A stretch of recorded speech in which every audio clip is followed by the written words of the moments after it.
कौन सा मनुष्य हर समय मौत को सिर पर रखकर घूमता रहता है। दर्शक बंधुओं, आज की जानकारी मैं आपको बहुत ही महत्वपूर्ण बताने जा रहा हूं। आपसे निवेदन है कि इस वीडियो को पूरा जरूर सुन लेना। कौन से लोग मौत को सिर पर रखकर घूमते रहते हैं। वैसे तो कहा गया है कि मौत का कोई पता नहीं कब आ जाए।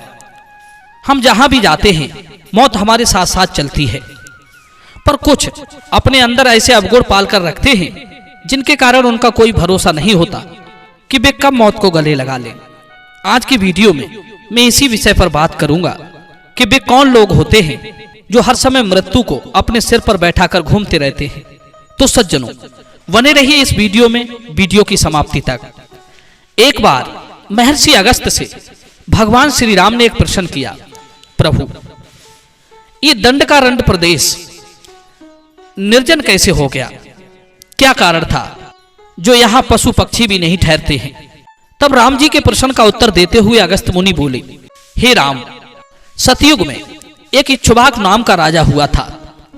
राजा इक्ष्वाक के 100 पुत्र हुए थे। उन सब में जो सबसे छोटा था वो बड़ा ही मूर्ख और उद्दंड था। राजा उसके कर्म देखकर समझ गए थे कि ये मूर्ख और उद्दंड पुत्र किसी न किसी दिन किसी बड़े संकट में फंस सकता है, क्योंकि कहते हैं मूर्ख पुत्र स्वयं को तो मुसीबत में डालता ही है, मां बाप को भी अपने कर्मों से जीवन भर चोट पहुंचाता रहता है। इसलिए विद्वान लोग कहते हैं अजात, मृत और मूर्ख पुत्रों में अजात और मृत ये 2 प्रकार के पुत्र तो अच्छे हैं, पर मूर्ख पुत्र अच्छा नहीं है। क्योंकि अजात और मृत पुत्र तो थोड़ी ही देर दुख देते हैं, पर मूर्ख पुत्र जीवन भर जलाता रहता है। कहते हैं स्त्री का बांझ होना भी ठीक है, गर्भ का गिर जाना भी ठीक है, मरी हुई संतान पैदा होना भी ठीक है, पर संतान का मूर्ख और उद्दंड होना ठीक नहीं है। राजा इक्ष्वाक अपने उस पुत्र को अधिक उद्दंड होने के कारण दंड कहकर बुलाते थे। जब वो बड़ा हो गया तो राजा ने उसे विंध्य और शैल पर्वत के बीच का राज्य दे दिया, जो मधुवंत नाम से जाना गया। राजा दंड ने शुक्राचार्य को अपना पुरोहित बनाया था। एक दिन की बात, राजा दंड शुक्राचार्य जी के आश्रम पर गए। उस समय शुक्राचार्य जी अपने आश्रम में नहीं थे। आश्रम में उस समय उनकी पुत्री अर्जा मौजूद थी, जो अत्यंत रूपवती थी। अर्जा को देखकर राजा दंड की नीयत खराब होने लगी। वो एकदम से काम के वशीभूत हो गया। उसने अर्जा को भोगने का मन बना लिया।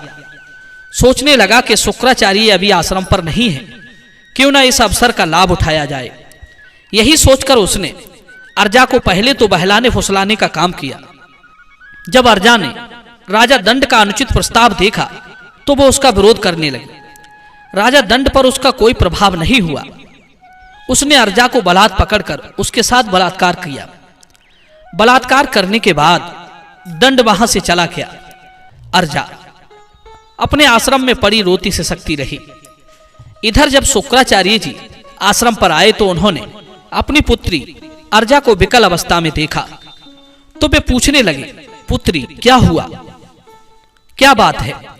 अर्जा ने बताया कि आप जिस दुष्ट राजा दंड के पुरोहित हैं, आपके जाने के बाद वो आश्रम पर आया था और मुझे अकेला देखकर मेरे साथ बलात्कार करके चला गया।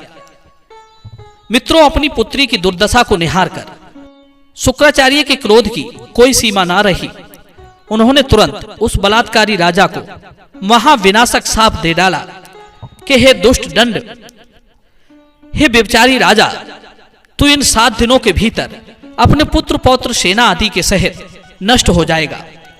देवराज इंद्र तेरे राज्य में 7 दिन तक ऐसी भयंकर धूल की वर्षा करेंगे जिससे तेरा पूरा साम्राज्य नष्ट भ्रष्ट हो जाएगा। तेरे राज्य में मनुष्यों की तो बात क्या, पशु पक्षी तक नष्ट हो जाएंगे।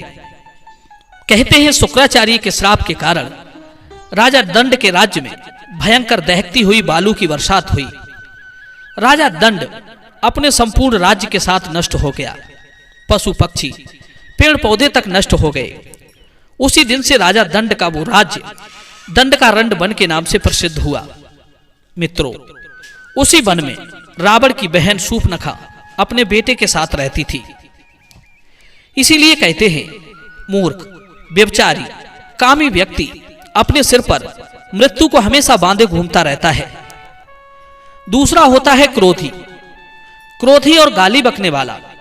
ऐसा व्यक्ति किसी भी बात पर क्रोध प्रकट करने के कारण अपना आपा खो बैठता है और वो कुछ ऐसा करता है कि सामने वाले के द्वारा वो मारा जाता है।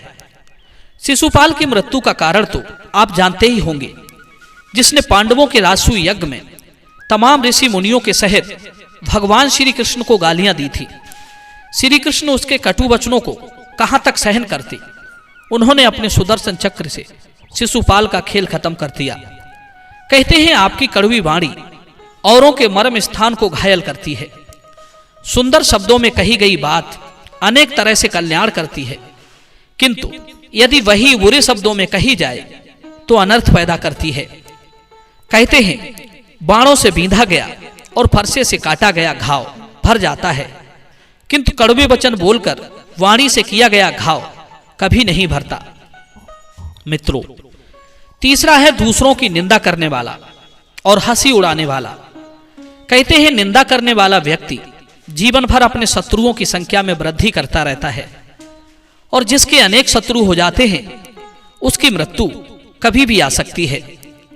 जो अपने शब्दों से दूसरों की हंसी उड़ाता है वो भी कभी भी मृत्यु का वर्ण कर सकता है। आपने सुना होगा हुहु नाम का गंधर्व था जो दूसरों को चिढ़ाकर आनंद लेता था।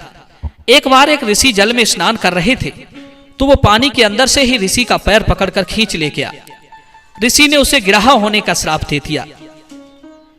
मित्रों, चौथा होता है घमंडी व्यक्ति।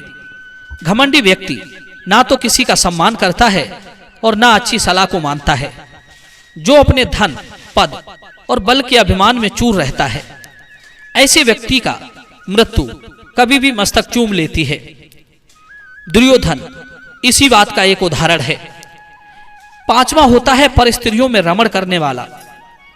मित्रों, चंद्रवंशी राजा नहुस का नाम आपने सुना ही होगा, जो इंद्र की पत्नी को भोगने के लिए ब्राह्मणों के कंधों पर बैठकर पालकी में सवार होकर के काम से पीड़ित होकर जा रहा था। काम से पीड़ित राजा ने ब्राह्मणों को अपमानित किया तो ब्राह्मणों ने शाप देकर उसे अजगर बना दिया। दर्शक बंधु, छठवां होता है कुटिल स्त्रियों के साथ जीवन यापन करने वाला व्यक्ति। ऐसी स्त्रियां कभी भी उसे मौत के मुंह में धकेल सकती हैं। सातवां होता है हद से ज्यादा लालची। लालची व्यक्ति स्वयं भी मर सकता है और दूसरों को भी मार सकता है। आठवां होता है पूर्व के बैरी का संग साथ करने वाला। पूर्व का बैरी कभी भी अपने बैर को याद करके आपको नुकसान पहुंचा सकता है। राजा इंद्र ने पूर्व के बैर को याद करके अपने दामाद पुलोमा की हत्या कर दी थी। मित्रों, इसीलिए पूर्व के शत्रु पर विश्वास करके कभी उसके साथ ना जाएं, ना उसके साथ रहें। दर्शक बंधु, एक बार पुनः समझते हैं कि कौन सा मनुष्य हर समय मौत को सिर पर रखकर ढोता रहता है।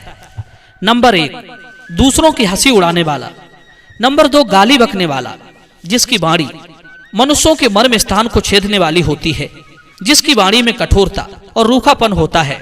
नंबर 3, निंदा और चुगली करने वाला। नंबर 4, क्रोधी। नंबर 5, घमंडी। नंबर 6, पर स्त्रियों में रमण करने वाला। नंबर 7, दुष्ट स्त्रियों के साथ रहने वाला या कामी पुरुष। नंबर 8, हद से ज्यादा लालची व्यक्ति। नंबर 9, मूर्ख मनुष्य। नंबर 10, पूर्व के शत्रु पर विश्वास करके उसके साथ रहने वाला मनुष्य।